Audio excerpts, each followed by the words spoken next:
The marble floors of the courthouse gleamed under the afternoon sun, cold and indifferent beneath my worn sneakers.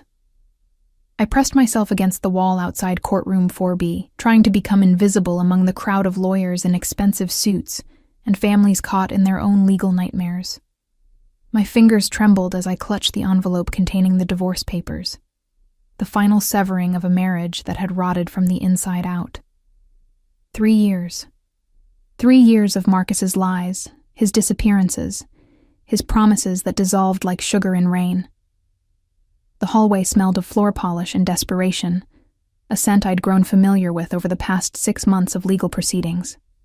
My ex-husband's lawyer had assured me this would be quick, painless even, a formality. Marcus wouldn't contest anything because he had nothing left to contest. He'd already taken everything that mattered, my trust, my savings, my belief that love could be anything other than a carefully constructed illusion. I shifted my weight, feeling the ache in my lower back from my double shift at Constellation, the 5-star restaurant where I worked as a server. The uniform polo shirt beneath my cardigan still carried the faint smell of truffle oil and expensive wine. I'd barely had time to change before rushing here, my hair still pinned in the tight bun they required, a few dark strands escaping to frame my exhausted face. "Mrs. Chen?" A clerk appeared, clipboard in hand, her expression professionally neutral. "They're ready for you." My heart hammered against my ribs as I followed her through the heavy wooden doors. The courtroom was smaller than I'd imagined, more intimate, which somehow made everything worse. Marcus sat at the defendant's table with his lawyer, Mr. Hutchinson, a man whose retainer probably cost more than I made in 6 months. My ex-husband didn't look at me. He never did anymore, not since I'd discovered the extent of his betrayal. Judge Morrison, a woman in her 60s with silver hair and sharp eyes, sat elevated before us. I took my seat next to my court-appointed lawyer, a kind but overworked woman named Sarah Chen, no relation, who'd done her best with the scraps we had to work with. "We're here for the dissolution of marriage between Elena Rossi and Marcus Chen," Judge Morrison began, her voice carrying the weariness of someone who'd presided over too many broken promises. "I understand both parties have agreed to the terms." "Yes, Your Honor." Marcus's lawyer stood, smoothing his silk tie. "My client is prepared to sign today. The division of assets has been settled, child custody arrangements finalized." "Actually, Your Honor," a voice interrupted from the back of the courtroom, "there's been a development." Every head turned. A woman stepped forward from the shadows near the door. Teresa, Marcus's housekeeper. Or rather, his mother's housekeeper. I'd met her only twice during my marriage, both times at the Santos family estate where Marcus's parents lived. She was a small woman in her late 50s, with iron gray hair pulled back severely and hands that showed decades of hard work. But it wasn't Teresa who made my breath catch. Behind her stood a man who seemed to draw all the air from the room. He moved with the fluid grace of a predator, each step deliberate and controlled. Tall, probably 6'3", with shoulders that filled out his charcoal suit in a way that suggested the expensive fabric had been tailored to perfection. His hair was dark, almost black, styled in that effortlessly elegant way that probably required more product and time than I spent on my entire appearance. But it was his face that arrested me. Sharp jawline shadowed with precisely groomed stubble, high cheekbones, and eyes the color of aged whiskey that seemed to assess and calculate everything in a single sweep. He couldn't have been more than 32, 33 at most. Young for the aura of absolute authority that surrounded him like a force field, 2 men flanked him, both built like brick walls stuffed into designer suits, their eyes constantly scanning the room with professional vigilance. One spoke quietly into his wrist, the kind of discreet communication that spoke of security details and protected assets. The man's gaze found me across the courtroom, and something shifted in his expression, a flicker of recognition that made no sense because I'd never seen him before. I would have remembered. The intensity of his attention made my skin prickle with awareness, and something else, something that felt dangerously close to fear, or fascination. His cologne reached me even from 15 feet away, sandalwood and something darker, expensive and intoxicating. He wore a watch that probably cost more than my annual salary, the kind of understated luxury that whispered, rather than shouted wealth. "Your Honor," Teresa's voice shook slightly as she addressed the judge, but her spine remained straight. I have evidence that's relevant to these proceedings. Evidence of fraud and theft that Mr. Chen committed against Mr. Dante Caruso's family. Dante Caruso. The name ricocheted through the courtroom like a gunshot. I didn't recognize it, but clearly others did. Marcus had gone pale, his lawyer's hand shooting out to grip his client's arm. Judge Morrison's eyebrows rose nearly to her hairline. "This is highly irregular," Mr. Hutchinson sputtered. "Your Honor, this hearing is about a divorce, not criminal allegations." "The allegations directly impact the division of assets," Teresa interrupted, her courage seeming to grow with each word. She held up a USB drive. "Everything Mr. Chen acquired during his marriage, the car, the condo, the restaurant investment he claims is marital property, was purchased with money he embezzled from the Caruso family businesses." My stomach dropped. Restaurant investment? Marcus had told me that money came from his promotion, from legitimate work. I'd been so exhausted, so focused on just surviving each day, that I hadn't questioned it deeply enough. "Your Honor, I object strenuously," Mr. Hutchinson began. "I'll allow it," Judge Morrison said, her interest clearly piqued. "This court needs to establish legitimate assets before division. Bailiff, please set up the display." The next few minutes moved in slow motion. A screen descended. The bailiff inserted the USB drive. And then Teresa pressed play. The video quality was grainy, clearly from a security camera, but the images were damning. "Marcus, in the Caruso family's private office, I recognized the distinctive wood paneling Teresa had once pointed out to me. Transferring files to an external drive. Date stamps showed he'd been doing it for months. The timestamps corresponded to late nights when he'd told me he was working overtime. But it was the second video that made my hands go numb. Marcus, meeting with a man I didn't recognize in what looked like a warehouse.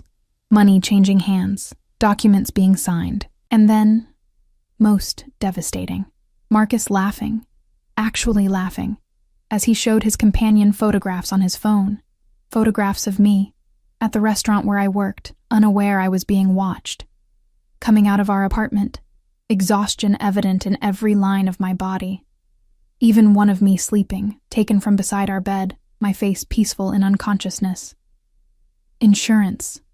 Marcus's voice came through the speaker, tinny but clear. "If the Carusos figure it out, I'll say she was in on it. She signed the restaurant papers, didn't she? Her name's on the partnership agreement. They'll believe she helped me steal from them." The courtroom spun. My vision tunneled. I was the fall guy, the scapegoat, my signature on those papers. Papers Marcus had brought home late one night. Papers he'd said were just formalities for his promotion. Would make me appear complicit in whatever he'd stolen. "Your Honor." Teresa's voice seemed to come from very far away. "Mrs. Rossi had no knowledge of the theft. But her husband has been setting her up to take the blame if he was discovered. Mr. Caruso has been investigating this matter for 3 months. We only discovered Mrs. Rossi's innocence yesterday, when I finally found the courage to come forward with what I'd witnessed." Judge Morrison's face had hardened into granite. "Mr. Chen, you will remain seated. Bailiff, please ensure Mr. Chen doesn't leave this courtroom. I'm issuing a temporary hold on all assets pending investigation." But I couldn't hear the rest. The room tilted dangerously. Black spots danced across my vision. I'd eaten nothing since yesterday's lunch shift, had survived on coffee and anxiety, and now my body decided it had endured enough. Strong hands caught me before I hit the floor. The sandalwood scent enveloped me, and I found myself looking up into those whiskey-colored eyes at close range. Dante Caruso had crossed the courtroom with remarkable speed for a man his size, his bodyguards moving to flank us protectively. "Breathe," he commanded, his voice low and accented. Italian, I realized distantly, not the thick accent of recent immigrants, but the subtle influence of someone who'd grown up bilingual. "Slowly, Elena. You're safe." He knew my name. He'd said it with a familiarity that should have alarmed me, but my oxygen-deprived brain could only focus on the fact that his hands on my arms were steady and warm, anchoring me to consciousness. "I didn't know," I whispered, hating how broken my voice sounded. I swear I didn't know what he was doing. Something flickered in his expression. Belief, perhaps, or satisfaction. "I know." Teresa made that very clear. His thumb brushed against my inner wrist. whether checking my pulse or offering comfort. I couldn't tell. But we need to talk, Elena, because whether you knew it or not, your name is now attached to a very serious crime against my family. The words should have terrified me. This man, with his bodyguards and his expensive suit, and the dangerous edge that hummed beneath his polished exterior, was clearly someone who wielded power in ways that had nothing to do with courtrooms and everything to do with the shadows that existed beyond legal boundaries. But instead of fear, I felt something else entirely. His hands hadn't moved from my arms. Judge Morrison was ordering a recess. Marcus was shouting something about his rights. Mr. Hutchinson was demanding explanations. And through it all, Dante Caruso kept his eyes locked on mine, holding me upright with a possessiveness that transcended simple assistance. "Can you stand?" he asked, and I nodded, not trusting my voice. He helped me to my feet with surprising gentleness for a man who radiated controlled violence. One of his bodyguards materialized with a bottle of water, where he'd procured it so quickly I couldn't fathom, and Dante opened it himself before handing it to me. "Small sips," he instructed, watching me with an intensity that made my skin heat despite the courtroom's aggressive air conditioning. I drank, my hand shaking slightly, aware of every eye in the room tracking our interaction. Marcus had stopped shouting and was now staring at us with an expression I'd never seen before, genuine fear mixed with dawning realization. "Mr. Caruso," Judge Morrison called out, her tone carefully neutral. "I'll need you to file formal charges if you wish to pursue this matter." "Already done, Your Honor," Dante replied, without looking away from me. "My lawyers will be in touch with the prosecutor's office within the hour, but right now I need to speak with Mrs. Rossi privately." It wasn't a request. "Your Honor," my lawyer began, protective instinct overriding her intimidation. "It's okay, Sarah," I heard myself say, though I wasn't sure it was okay at all. Nothing about this situation was okay. But something in Dante's expression told me that refusing him wasn't truly an option. Not because he'd force me, I sensed he wouldn't, but because the consequences of my husband's theft had already trapped me in a web I didn't yet understand. And Dante Caruso held all the threads. Judge Morrison studied us for a long moment before nodding. "Court is in recess for 30 minutes. Mr. Chen, you will remain here under bailiff supervision. Mrs. Rossi, you're free to go, but I strongly suggest you remain available for further questions." Dante's hand moved to the small of my back, a gesture that would have seemed courteous, if not for the way his fingers splayed possessively across my spine, guiding me toward the door. His bodyguards moved with us, creating a protective bubble that parted the crowd of gawkers and court personnel. I glanced back once. Marcus was watching us leave, and for the first time in 3 years, I saw him truly seeing me, recognizing, perhaps too late, that he'd sold me to the devil without realizing the devil would collect his due. The courthouse hallway felt different now, charged with danger and possibility. Dante led me away from the courtroom, away from the curious eyes, toward a quieter corridor, where afternoon light streamed through tall windows. "Before we talk," he said, stopping in a pool of sunlight that turned his dark hair almost bronze, "you should know one thing, Elena." His use of my first name again sent a shiver down my spine. We were strangers. We shouldn't feel like anything else. "What?" I managed. Those whiskey eyes held mine, and in their depths I saw something that made my breath catch. Not anger at my supposed involvement in the theft, but something far more complicated, more dangerous. "Your husband didn't just steal money from my family," Dante said softly, each word precisely enunciated. "He stole something far more valuable. And now..." His hand lifted, fingers brushing a loose strand of hair from my face with shocking intimacy. "Now you're going to help me get it back." The coffee shop Dante chose was nothing like the chain establishments I frequented between shifts. Tucked into a corner building 3 blocks from the courthouse, it had the kind of understated elegance that screamed exclusivity. Exposed brick walls, leather booths worn soft with age, and a barista who greeted Dante with a subtle nod that suggested he was a regular, despite the place being empty at 3 in the afternoon. One of his bodyguards remained outside, a silent sentinel beside the black SUV with tinted windows that had been waiting at the courthouse's side entrance. The other, introduced only as Marco, positioned himself near the door, his eyes constantly tracking the street beyond the windows. Dante guided me to a booth in the back corner, the leather cool against my legs as I slid in.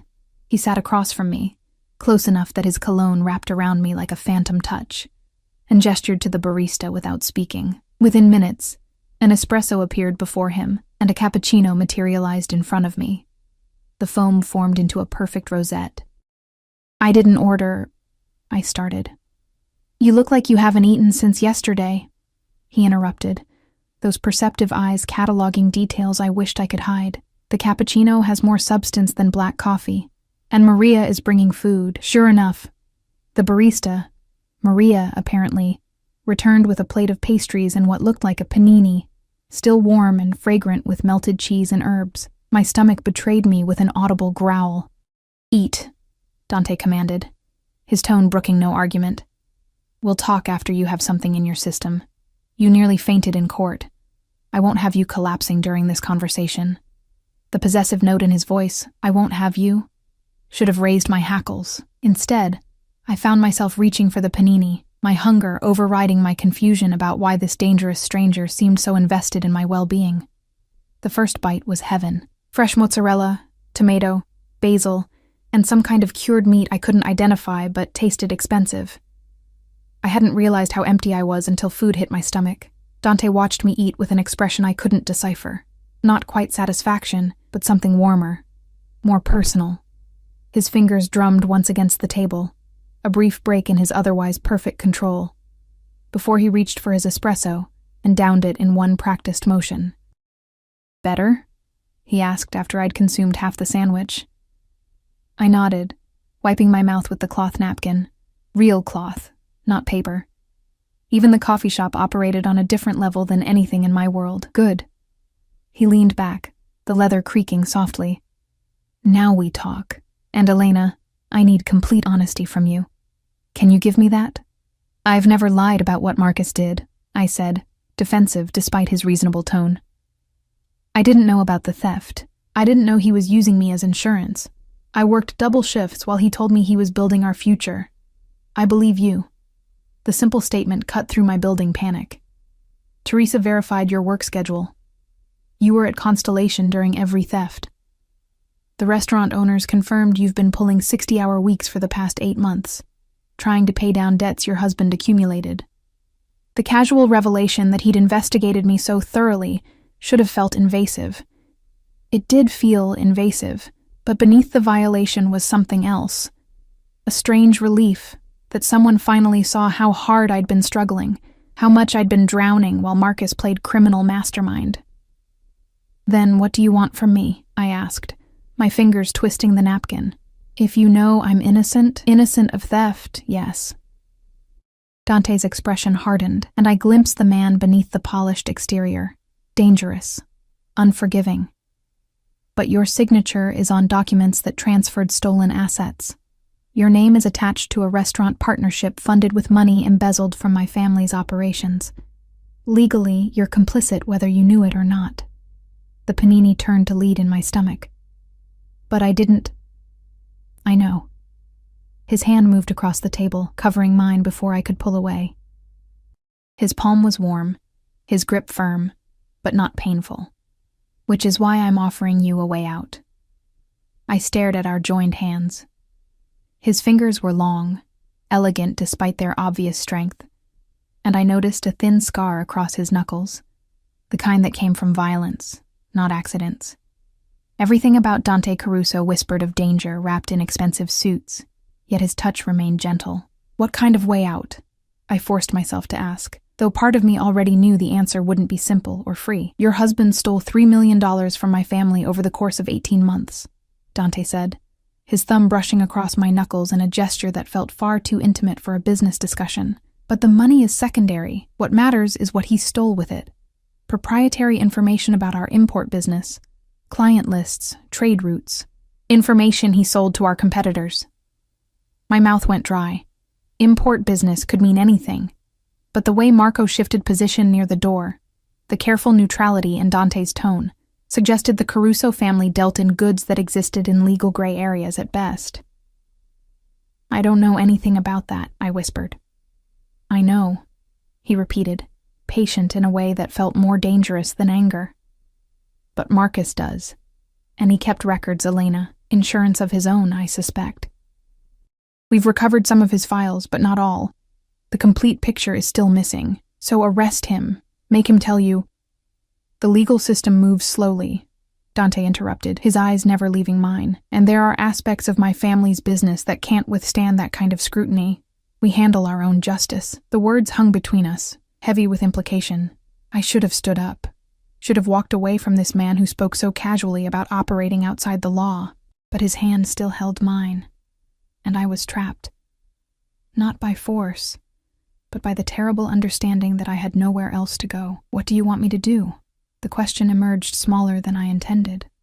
Dante's expression shifted, something almost like approval flickering across his features. Marcus kept a safe in your apartment. Teresa saw him accessing it multiple times but never discovered the combination. I need what's inside it. We're separated, I said, confused. He moved out 4 months ago. The apartment is mine now, but I've never seen a safe. It's hidden behind a false panel in the bedroom closet. Dante's knowledge of my living space sent chills down my spine. How thoroughly had he investigated me? The building has security cameras, and Marcus still visits occasionally when you're at work. He doesn't know we've been watching. The violation of privacy should have outraged me. Instead, I felt only exhaustion and a growing sense of inevitability. Marcus had turned my life into a crime scene, and now I was evidence to be collected and analyzed. If you've been watching, why haven't you just broken in and taken whatever you need? I asked, and Dante's lips curved in something that wasn't quite a smile, because the safe requires a code and possibly a fingerprint scanner. Forcing it open would destroy anything inside. And because... He paused, his grip on my hand tightening fractionally. Because I wanted to meet you first, to understand what kind of woman could survive 3 years married to a snake like Marcus Chen without becoming poisonous herself. The compliment, if it was a compliment, landed strangely. You don't know anything about me. I know you work yourself to exhaustion trying to pay debts you didn't create, Dante countered, his voice dropping lower, more intimate.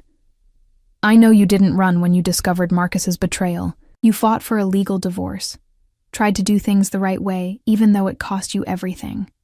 I know you're stronger than you believe. Heat crept up my neck.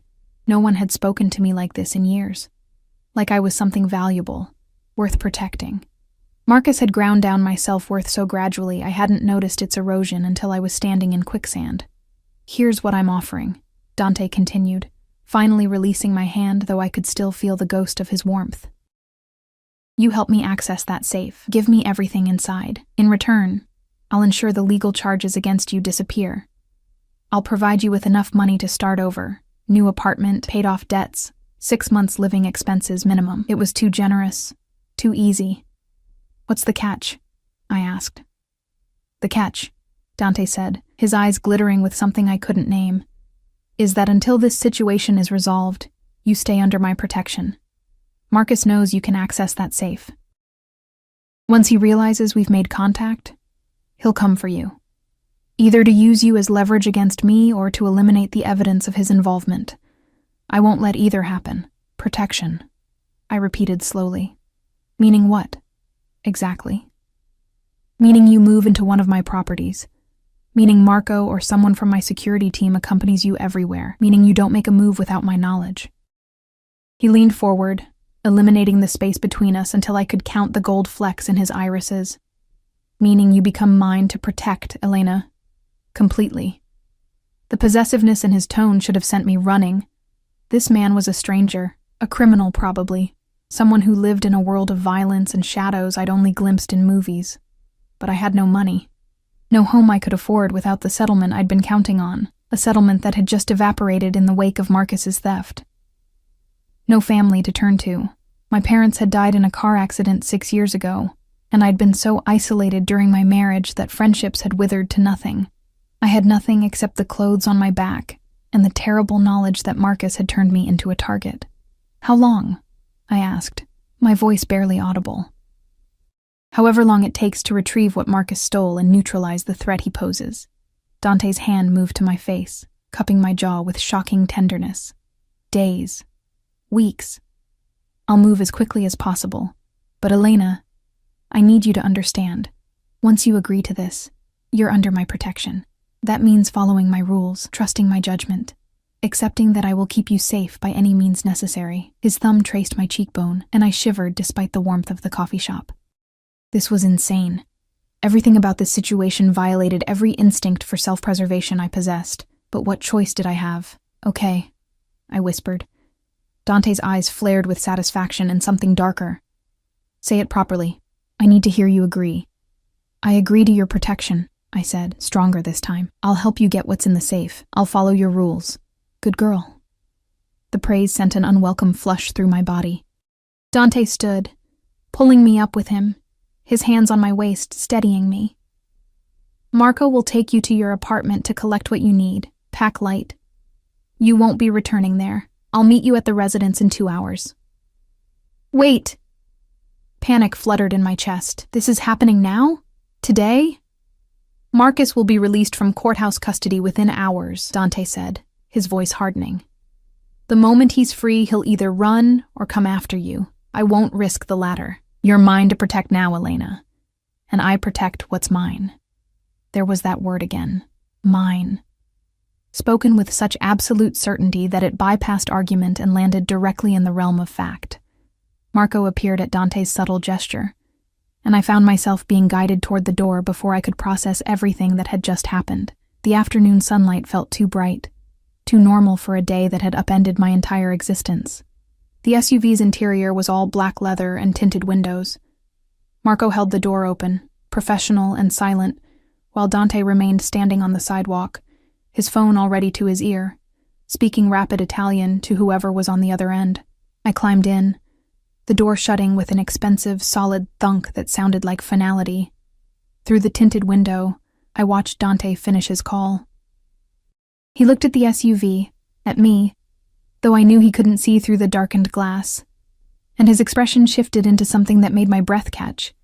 Hunger, possession, the look of a predator who'd just claimed his territory.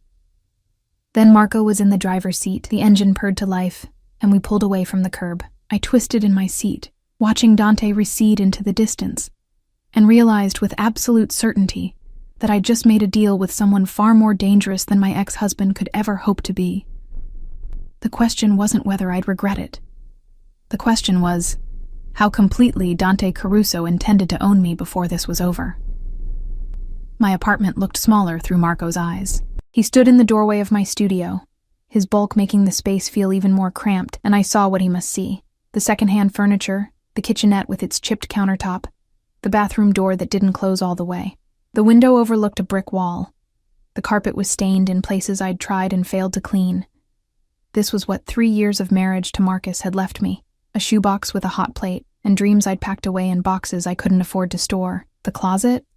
Marco asked, his voice surprisingly gentle for a man who looked like he broke bones professionally. I nodded, moving past him into the narrow space that served as my bedroom, really just a corner with a futon and a standing wardrobe I'd found on the street.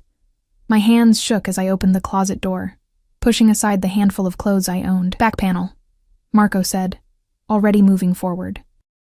His fingers found the seam I'd never noticed, and with a practiced motion, he pressed something that made a section of the wall swing inward. The safe was small, matte black, with a digital keypad, and what looked like a biometric scanner beside it.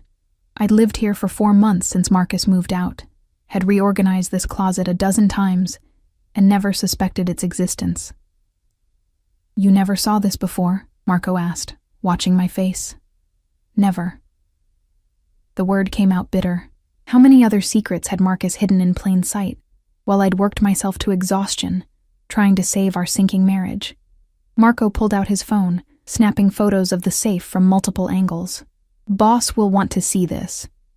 Do you know any codes Marcus used regularly? Birthday combinations? Anniversary dates? I rattled off the numbers I knew.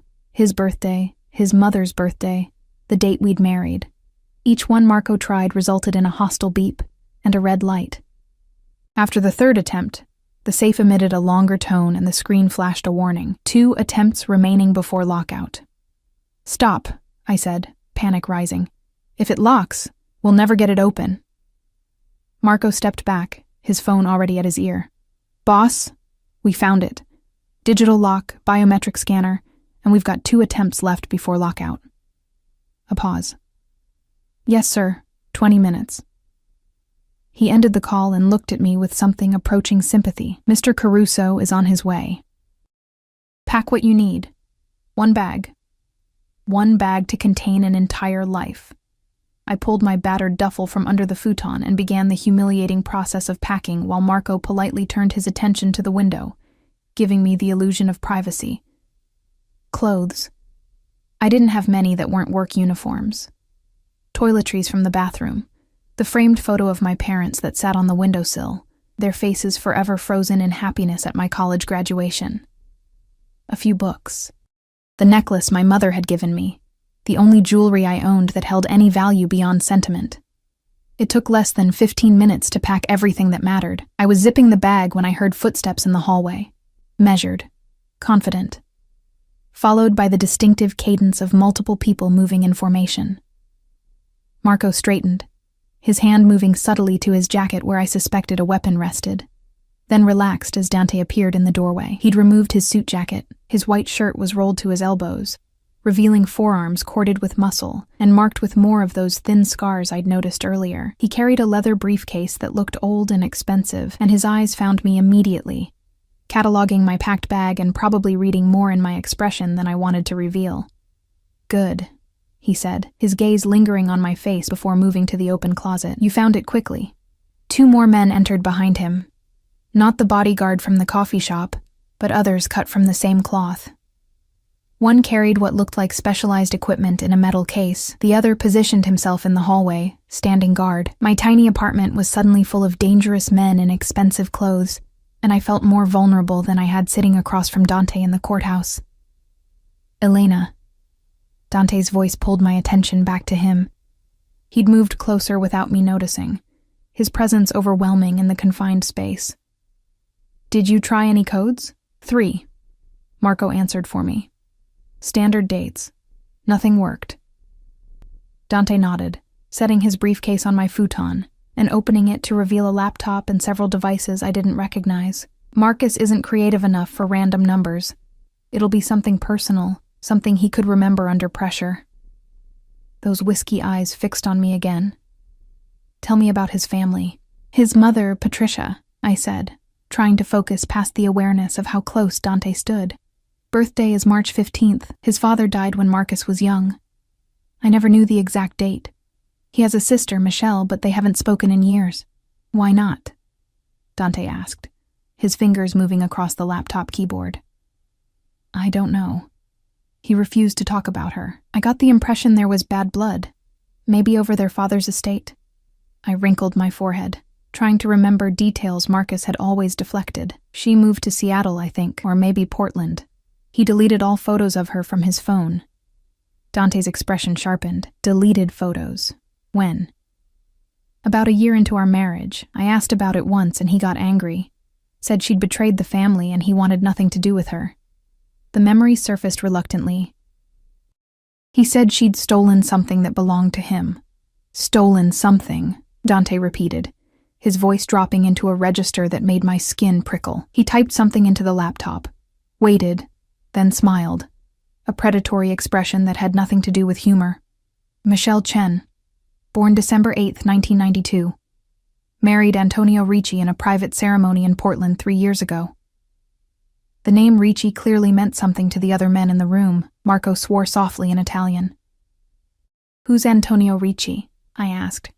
Someone Marcus shouldn't have crossed. Dante closed the laptop and moved to the safe, studying it with the intensity of a jeweler examining a diamond. Michelle was promised to the son of one of my father's associates. The marriage would have solidified a business relationship, but she fell in love with Antonio instead, a man from a rival family. When she ran off with him, it created problems, complications. He didn't elaborate on what those complications entailed, but the weight of his words suggested violence had been involved. Marcus blamed Michelle for the fallout. Dante continued, his fingers hovering over the keypad. I'm willing to bet he used her birthday as his code. The ultimate insult, locking away stolen goods with the numbers belonging to the sister he believes ruined his life. That's a lot of psychological projection for a safe code, I said before I could stop myself. Dante's laugh was unexpected, genuine, rich, transforming his face into something almost boyish. "You're not wrong, but men like Marcus think they're cleverer than they are. They create elaborate symbolism where simple paranoia would serve better." He entered the numbers, 120892, and I held my breath. The safe beeped. The light flashed red. One attempt remaining before lockout. "Damn," Marco muttered. But Dante didn't look concerned. If anything, he looked more focused. He'd reverse it. Make it harder to guess for anyone who knew Michelle's actual birthday. His fingers moved again. 920812. Another beep. This time, the light flashed green. The safe door released with a soft click that sounded deafening in the silent apartment. Dante pulled it open, revealing stacks of documents, several USB drives, and a handgun I recognized as Marcus's, the one he'd bought illegally 2 years ago and I'd begged him to get rid of. Dante pulled out his phone, photographing everything before touching it, then began carefully removing items. The man with the equipment case came forward, pulling on latex gloves and placing each item into labeled evidence bags with professional efficiency. "What is all this?" I asked, moving closer despite my better judgment. Dante held up one of the documents, a ledger filled with numbers and codes I didn't understand. Proof of every transaction Marcus made with stolen funds, client lists he sold to competitors, communications that implicate him and several others in a conspiracy to undermine my family's business operations. He set it aside and reached for a USB drive. "And if I'm right, these contain the digital files we've been searching for. That's good, right?" I said. "You have what you need. You can let the police handle Marcus." "No police." Dante's voice was flat, absolute. "This information goes nowhere near law enforcement. Too many of these documents implicate people who can't afford that kind of scrutiny, including members of my own organization." The casual admission that his organization operated outside legal bounds shouldn't have surprised me, but hearing it stated so plainly made everything real in a way it hadn't been before. I was standing in my apartment watching a crime boss collect evidence of crimes, protected by armed men who answered to him rather than any badge or authority I recognized. "What happens to Marcus?" The question emerged shakier than I intended. Dante finished photographing the safe's contents and straightened, his full attention returning to me. The intensity of his focus made me want to step back, but there was nowhere to go in the cramped space. "Marcus will answer for what he's stolen," Dante said, moving closer until I could feel the heat radiating from his body. "But that's not your concern anymore. Your concern is staying safe while I clean up the mess he created." "I didn't ask to be protected," I said, defiance sparking despite my fear. "I didn't ask for any of this, no." His hand came up, fingers curling under my chin and tilting my face up to meet his eyes. "You didn't. You asked for a simple divorce from a mediocre man who wasn't worth 5 minutes of your time. Instead, you got dragged into my world. And Elena, I'm sorry for that. Truly." The apology sounded genuine, which somehow made everything worse. This would be easier if he were simply a monster, a villain from a movie.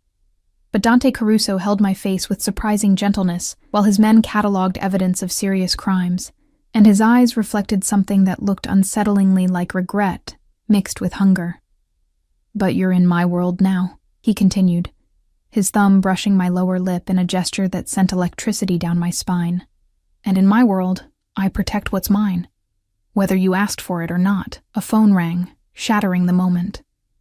Marco answered, listened, then his expression hardened. "Boss, Marcus made bail 10 minutes ago. He had a car waiting. We lost him in traffic near the courthouse." The change in Dante was instantaneous. His hand dropped from my face as he spun toward Marco, his entire body coiling with controlled violence. "How did you lose him?" "Professional driver, knew the escape routes." "We think someone tipped him off," Marco began, but Dante was already moving, pulling his phone out and barking orders in rapid Italian. Within seconds, the apartment transformed into organized chaos. The man bagging evidence worked faster. Another bodyguard appeared in the doorway, reporting something about units converging and setting up perimeter. Dante returned his attention to me, and the man who touched my face with tenderness was gone.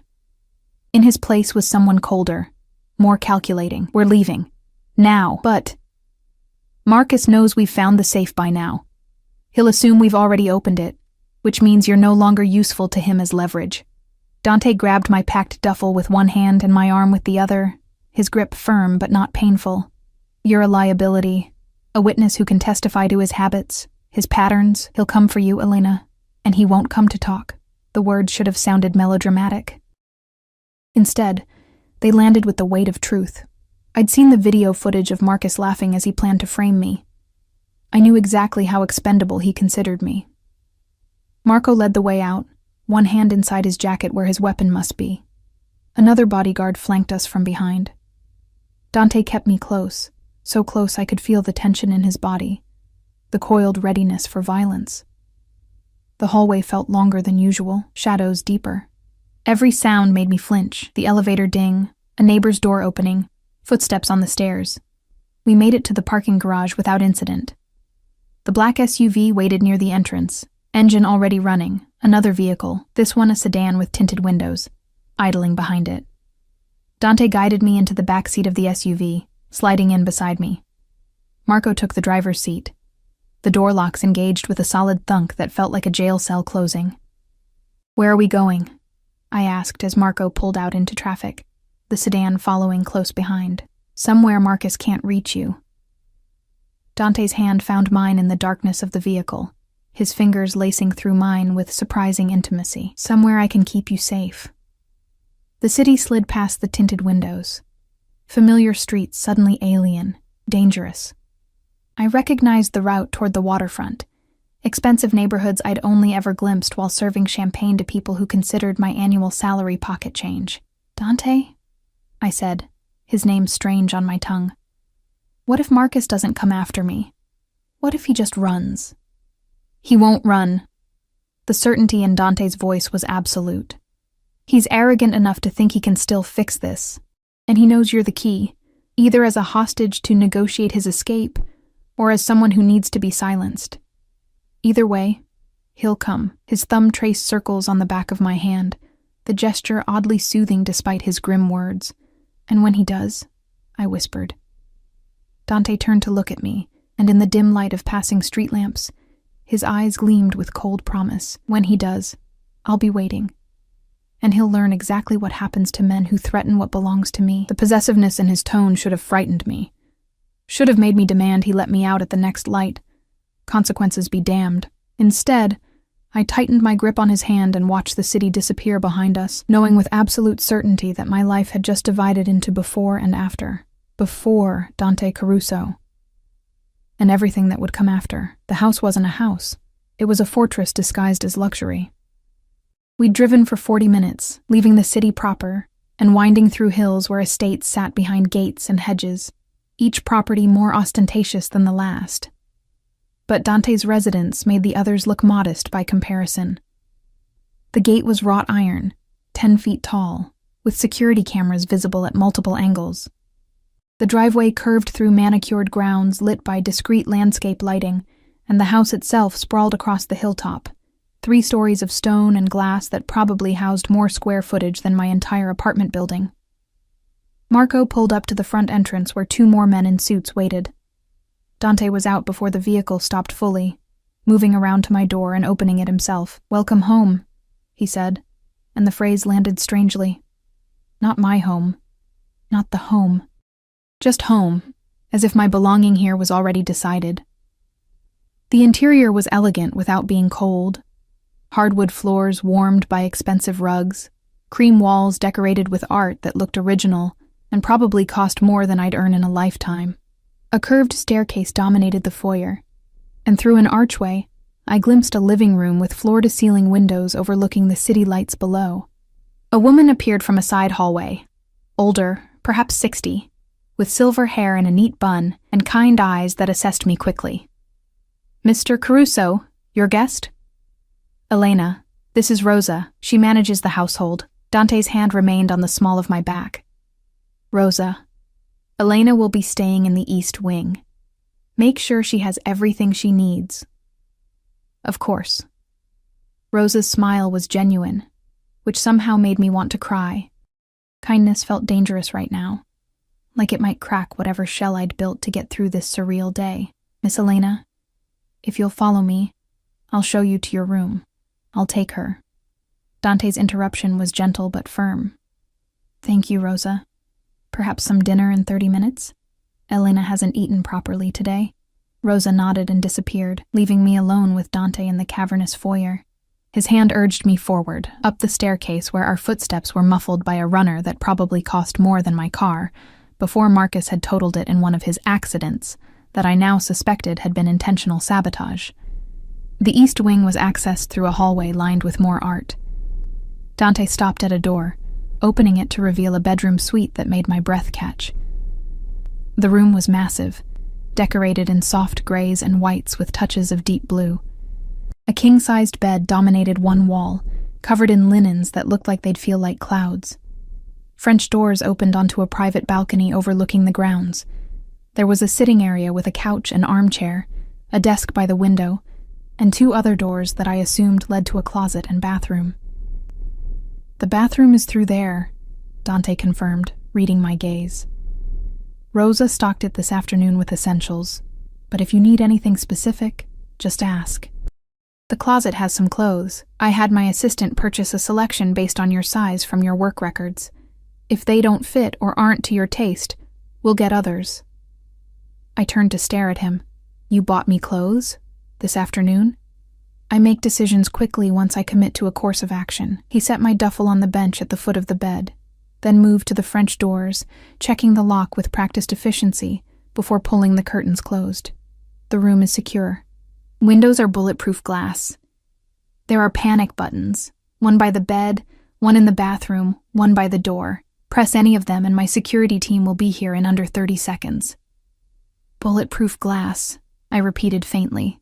Dante turned back to me, and something in my expression must have concerned him, because he closed the distance between us quickly. Elena, look at me. I did, though it took effort. Those whiskey eyes studied me with unsettling intensity. I know this is overwhelming, he said, his voice dropping to that low register that seemed to bypass my brain and speak directly to something more primitive. You went from a divorce hearing to discovering your ex-husband's crimes to being under my protection, all in a matter of hours. Anyone would be in shock. I'm not in shock, I said, though the words sounded unconvincing even to my own ears. I'm just processing, then process. His hands came up to frame my face, thumbs brushing my cheekbones. Take a long bath. Eat dinner. Rest. Tomorrow we'll develop a plan for dealing with Marcus and getting you untangled from his mess. But tonight, you're safe.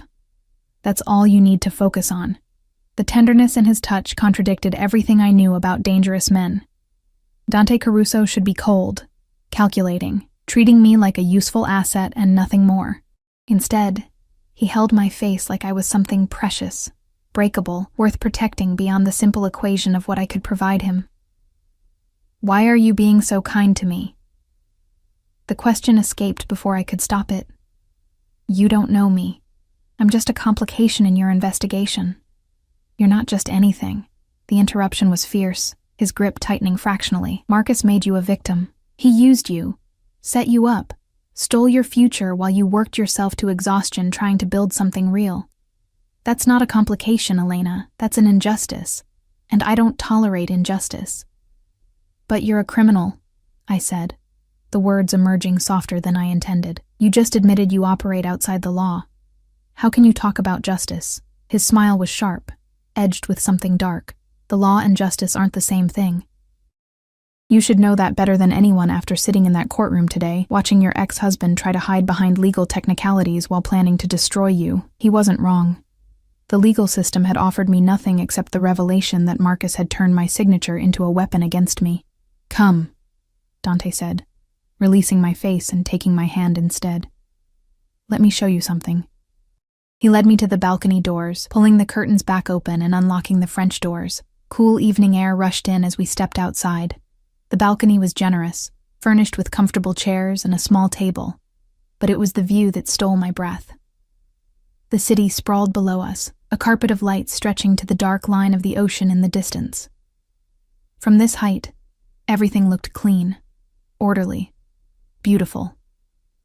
The violence and desperation and grinding poverty that I knew existed down there was invisible, transformed into something almost magical by distance and darkness. Beautiful, isn't it? Dante stood behind me, close enough that I could feel his presence like heat against my back. From up here, you can't see the corruption, can't see the people suffering while others profit from their misery. It all looks peaceful. But it's an illusion, I said. Yes. His breath stirred my hair. The world is built on illusions, the illusion that laws protect the innocent, that hard work guarantees success, that love means loyalty. His hand settled on my shoulders, steady and warm. You believed those illusions once? Marcus taught you differently, I had believed. Had worked myself bloody trying to save a marriage that was already corpse-rotten. Had trusted that my dedication would matter, that my love would be enough. I don't believe in much anymore, I admitted. Good. Dante's hands slid down my arms, his touch raising goosebumps despite the layers between us. Believing in nothing is safer than believing in lies. But Elena, I'm going to offer you something true, something you can rely on. I turned in his loose grip to face him. What? My protection isn't conditional, he said, his eyes holding mine with hypnotic intensity. I don't need you to be useful or compliant or grateful. You're under my care now, and that means something in my world. It means no one touches you without going through me first. It means you eat, you rest, you stop grinding yourself down to nothing trying to survive. It means you're safe. Until this is over, I said. Until Marcus is dealt with and I'm no longer needed. No. The word was absolute. I don't operate on timers, Elena. Once someone is mine to protect, they stay protected. Even after Marcus is handled, even after the legal complications are resolved, you'll have my backing. A new apartment in a good neighborhood. A job that doesn't destroy you. Whatever you need to build a real life. It was too much, too generous. Why? What do you get out of it? Dante's expression shifted into something I couldn't read, hunger mixed with something that looked almost like pain. Maybe I'm tired of watching innocent people get crushed by those with power. Maybe I see something in you that reminds me there's more to life than business and violence and endless maneuvering for position. His hand came up, fingers threading through my hair. Or maybe I'm just selfish enough to want to keep you close because you make me feel human instead of like the monster everyone believes I am. The confession hung between us, raw and honest in a way that made my chest ache. This close, I could see the fine lines around his eyes, the shadow of exhaustion beneath his perfect control. Dante Caruso might live in a fortress and command dangerous men, but he was still human, still capable of loneliness. I don't think you're a monster, I whispered. You should. But his thumb traced my lower lip with heartbreaking gentleness. I've done things that would horrify you. Ordered actions that ended lives. Made decisions that destroyed families. To protect your own family, I said, understanding clicking into place. Everything you do is for them. Family is everything in my world.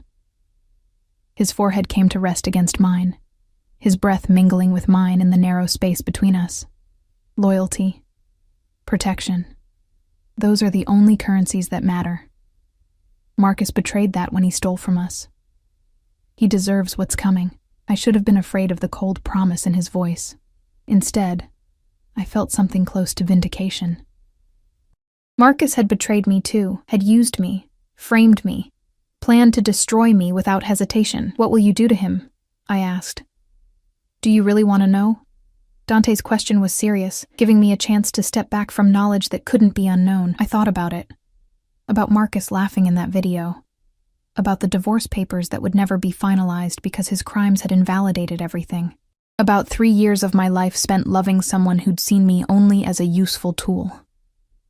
Yes, I said. Dante pulled back slightly, studying my face. Whatever he saw there satisfied him. He'll disappear, quietly.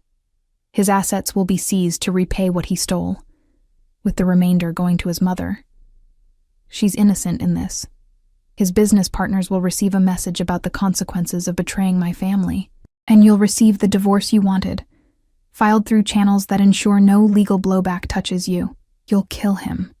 I said it flatly, testing how the words felt. I'll ensure he can never hurt you or anyone else again. Dante didn't flinch from the implication. Does that bother you? It should have. I should have been horrified, should have demanded he find another way, should have clung to some moral high ground that proved I was better than the violence he offered. But all I felt was tired and relieved. No, I said honestly. It doesn't bother me. Dante's smile was slow, satisfied, tinged with admiration. You're stronger than you know, Elena Rossi. A knock at the door interrupted whatever might have happened next. Rosa's voice called through the wood. Mr. Caruso, dinner is ready. We'll be right there, Dante called back, though his eyes never left mine. Are you hungry? I nodded, realizing I was. The panini from the coffee shop felt like days ago instead of hours. Then let's eat. He took my hand again, that gesture that was becoming familiar, and led me back inside. Tomorrow we'll deal with Marcus. Tonight you rest and regain your strength. You're going to need it. The dining room was elegant, but surprisingly intimate. A table that could seat 12 set for 2 at one end, candles providing soft light that competed with the chandelier overhead. Rosa had outdone herself. Pasta with seafood, fresh bread, salad with vegetables that looked like they'd been harvested that day, and wine that probably cost more than my monthly rent. Dante held out a chair for me before taking the seat adjacent, rather than across, close enough to talk without shouting, close enough that I remained hyper-aware of his presence. Tell me about yourself, he said, after Rosa had served and disappeared. Not about Marcus, about you. Who were you before he took up all the space in your life?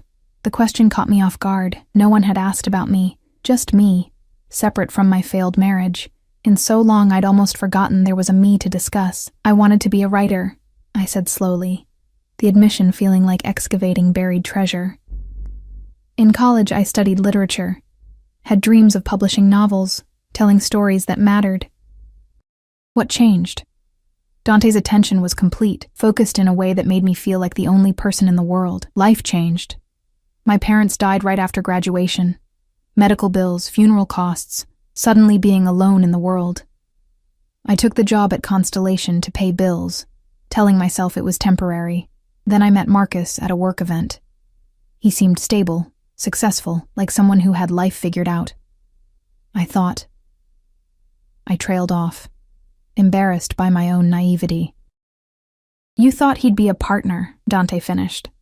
Someone to build a life with while you pursued your dreams. Instead, he became another weight to carry. I took a sip of wine, letting the complex flavors ground me.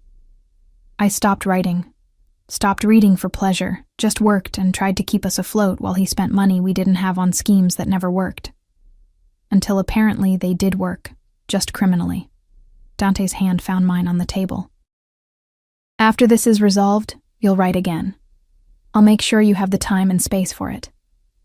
You can't just wave a wand and fix my life, I protested, though the offer made something in my chest warm dangerously. Watch me. His smile was confident, tinged with arrogance that should have annoyed me, but somehow didn't. I'm very good at getting what I want, Elena. And what I want is to see you become who you were meant to be, not Marcus's victim, not a woman ground down by circumstance.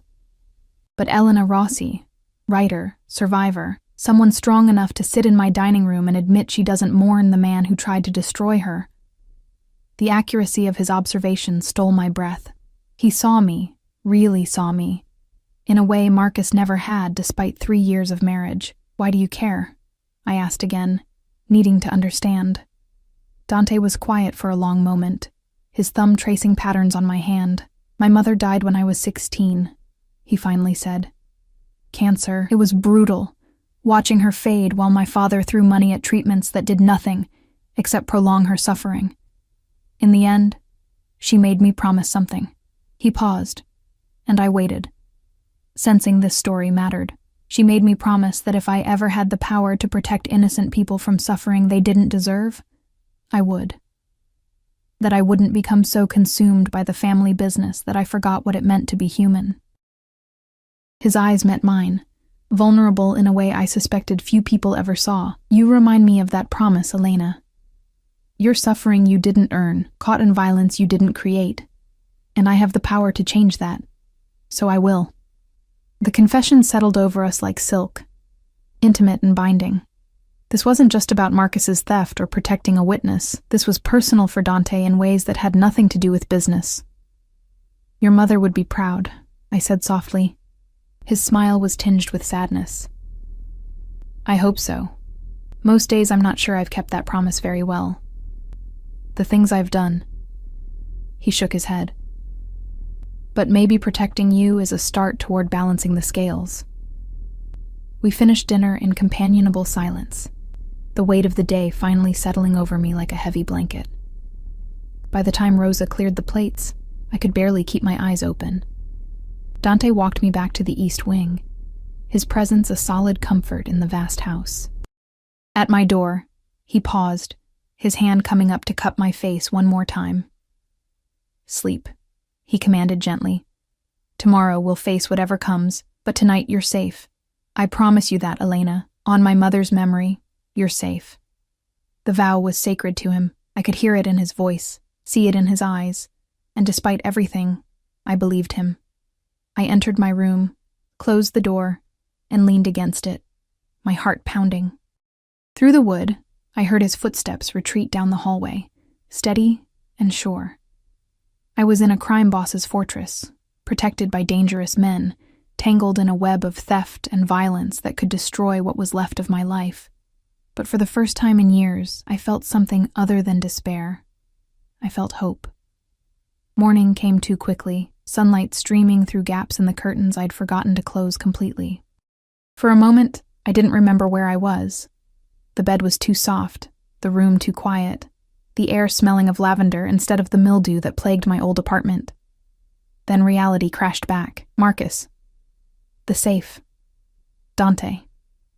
I sat up, finding a note on the nightstand written in elegant script. Breakfast downstairs when you're ready. Take your time. D. The bathroom was a revelation. Marble and glass. A shower with multiple heads. Toiletries that were definitely not drugstore brands. I stood underwater, hot enough to scald, washing away the previous day until my skin was pink, and my muscles finally loosened. The closet held clothes as promised. Jeans that actually fit. Soft sweaters. Even underwear in my exact size, which should have felt invasive, but somehow just felt considerate. I dressed in dark jeans and a cream sweater, braiding my damp hair over one shoulder, and ventured downstairs. Voices led me to a sunlit breakfast room overlooking the gardens. Dante sat at the head of a smaller table, wearing dark slacks and a white shirt rolled to his elbows, reading something on a tablet. Marco stood near the window, coffee in hand, speaking quietly into his phone. Dante looked up as I entered, and his expression transformed, the hard edges softening into something warmer. Good morning. How did you sleep? Better than I have in months, I admitted, taking the seat beside him that seemed to be set for me. Rosa appeared immediately with coffee and a plate of fresh pastries, fruit, and what looked like a frittata. Good. Dante set aside his tablet, giving me his full attention. We have developments. Marco? Marco ended his call and approached the table. Marcus contacted his lawyer an hour ago from a burner phone. He's demanding the divorce proceedings continue, claiming you have property that belongs to him. He wants the safe's contents returned. He knows we have them, I said, my stomach nodding. Yes, which means he's desperate. Dante's fingers drummed once against the table. Desperate men make mistakes. We're using that. How? I forced myself to eat, knowing I'd need strength for whatever came next. We're going to give Marcus what he wants, Dante said, his voice carrying the calm of absolute certainty. A meeting. Neutral ground. He'll come thinking he can negotiate, maybe even eliminate you as a witness. Instead, he'll walk into a situation he can't escape. The casual discussion of using me as bait should have terrified me. Instead, I felt oddly calm. When? Tonight. There's an abandoned warehouse near the docks. My family owns it, controls the surrounding area. Marcus will feel safe meeting there, because it's public enough that he'll think I won't make a move. He's wrong. Dante's hand found mine. You'll be protected every second. Multiple security teams, all armed. He won't get within 10 feet of you. What about afterward? I asked. Even if you handle Marcus, what about his associates, the people he sold your information to? Already being addressed, Dante's smile was sharp. My father's organization is vast, Elena. We have people in positions Marcus can't imagine. His buyers are being contacted, reminded of the consequences of purchasing stolen goods. Most will return what they bought and sever ties. The ones who don't. He shrugged. They'll receive stronger encouragement. Marco's phone buzzed. He read the message and nodded. Lawyer confirmed the meeting, 8 p.m. Marcus is bringing 2 men, probably hired muscle since he burned all his real connections. Amateurs, Dante said dismissively. Probably found them through classified ads. They won't be a problem. The conversation continued, tactics and contingencies discussed with military precision. I ate mechanically, processing the reality that tonight would end with Marcus either dead or disappeared, and I felt nothing but acceptance. Hours passed in strange suspension. Dante worked from his home office, insisting I stay close. I curled up on the leather couch with a book from his extensive library, though I mostly just watched him, the way he commanded respect through phone calls, how his expressions shifted between cold authority and unexpected warmth when his eyes found me. Around 6 p.m. he closed his laptop. It's time to prepare. Rosa had laid out clothes in my room. Dark jeans, a black sweater, comfortable boots. Practical clothes for whatever tonight held. I dressed slowly, my hands steady, despite the surreal nature of preparing for a confrontation with my ex-husband that would end in his elimination. Dante appeared in my doorway, also dressed in black, looking dangerous and beautiful in equal measure. Are you ready? I think so. I turned to face him. Dante, after tonight, what happens to me? He crossed the room in 3 strides, his hands framing my face with that tenderness that always caught me off guard. After tonight, you're free. Truly free. The apartment I mentioned, it's already prepared. A 2-bedroom in a good neighborhood. Fully furnished. I've arranged a position at a private library, cataloging rare books. Part-time, good pay, which will give you space to write. Everything you need to start over. Tears pricked my eyes. Why are you doing all this? Because you deserve it. His thumbs brushed away the moisture gathering on my lashes, because watching you survive despite everything Marcus did to destroy you is the most remarkable thing I've witnessed in years. Because... He paused, something vulnerable flickering across his face. Because in another life, I'd ask you to stay here, with me. But you've been trapped enough. You deserve freedom, not another cage. The confession stole my breath. What if I don't want complete freedom? What if I want... I couldn't finish. Couldn't articulate the dangerous attachment I'd developed to this man who protected me with lethal efficiency, while treating me like something precious. Don't decide now, Dante said, though his eyes blazed with barely controlled hunger. Tonight, we end Marcus's threat. Tomorrow, you have space to figure out who you are without fear or obligation. Then, if you still want to explore what this is between us. His forehead rested against mine. I'll be here, waiting, hoping. A knock interrupted. Marco's voice. Boss, it's time. The drive to the warehouse was tense, 3 vehicles moving in formation through darkening streets. Dante held my hand the entire way, his grip steady and grounding. We arrived at an industrial area near the water, buildings dark and silent, except for the warehouse that glowed with strategically placed lights. Inside was sparse, concrete floors, metal beams, shadows that could hide an army. Dante's security teams were already positioned, invisible to casual observation, but ready. He led me to a spot near the center, behind a partial wall that offered cover. You stay here, he commanded. Marco and 2 others will be with you at all times. Marcus won't even see you until I allow it. Be careful, I said, the words inadequate for what I felt.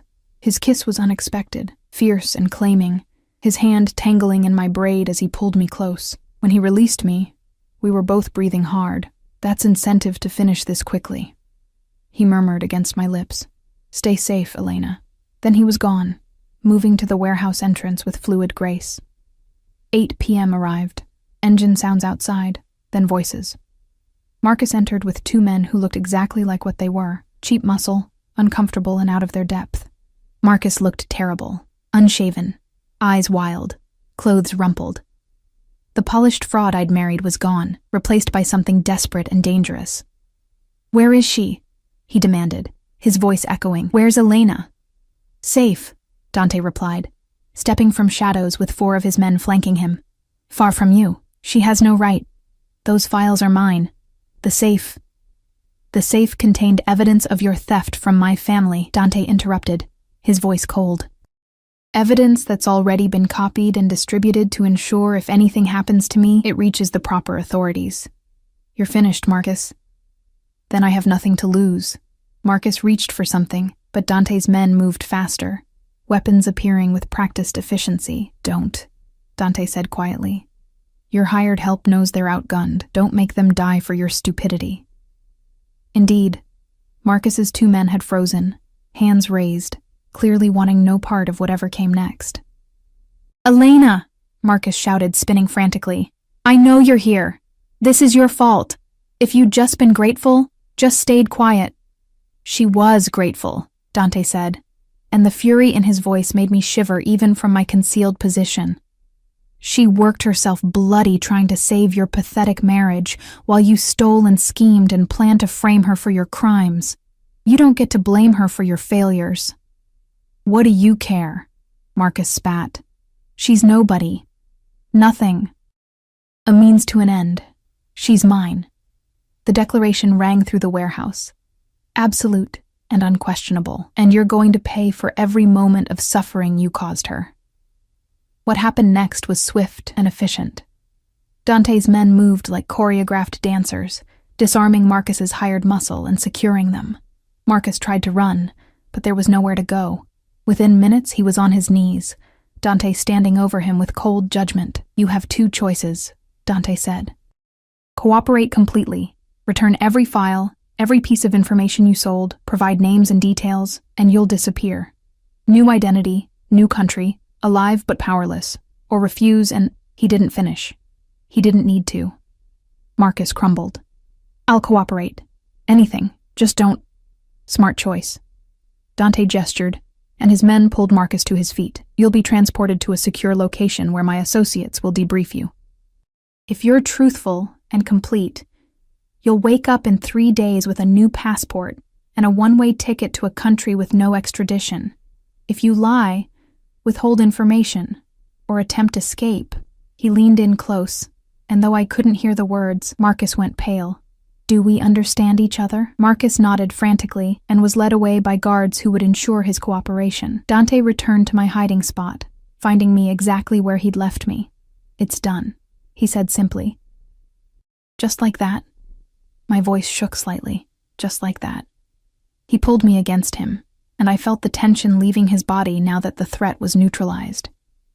He'll be gone by morning. You'll never see him again. The divorce will be finalized within 2 weeks through a judge who owes my family favors. You're free, Elena. Free. The word seemed too simple for everything it encompassed. We returned to the fortress. Home, I corrected myself, in silence, heavy with unspoken words. In the foyer, Dante paused. Tomorrow I'll have someone drive you to see the new apartment, he said. Give you space to process everything. The library position starts Monday if you want it, or later if you need more time, whatever you need. He was offering me freedom, real freedom, everything I should want. What if what I need is here? The words escaped before courage failed. What if I don't want space and distance? What if I want to understand what this is between us? Dante's eyes blazed. Elena.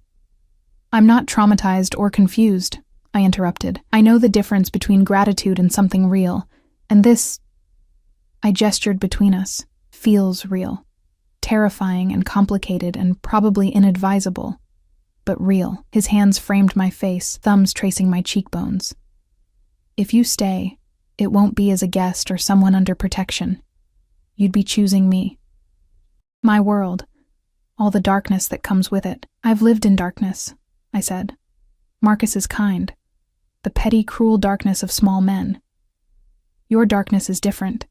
It has purpose. Honor. You protect what's yours. I covered his hands with mine, so protect me. Not as an obligation, but because you want to. And let me choose you back. His kiss was answer enough. Deep and claiming. Full of promise and possession. When we finally broke apart, both breathing hard, the smile was genuine. He murmured, "Not in the guest room. Here, with me. For however long you want. What if I want forever?" The question was bold, reckless, perfect. "Then I'll spend forever making sure you never regret choosing me," Dante promised. And standing in the foyer of his fortress, wrapped in the arms of a dangerous man who'd shown me more care in days than Marcus had in years, I believed him. The life I'd lost, the broken marriage, the exhausting survival, the slow erosion of self, was gone. In its place was something new. Uncertain, yes. Complicated, absolutely. But mine. Finally, completely mine. And I chose it. I chose him. I chose freedom that looked like protection, and love that tasted like danger, and a future built not on illusions but on truth as sharp and real as the man holding me close. "Take me upstairs," I whispered against Dante's lips. His answer was to sweep me into his arms, carrying me toward the rest of our story with the confidence of a man who protected what he loved. And I was loved. Protected. Home.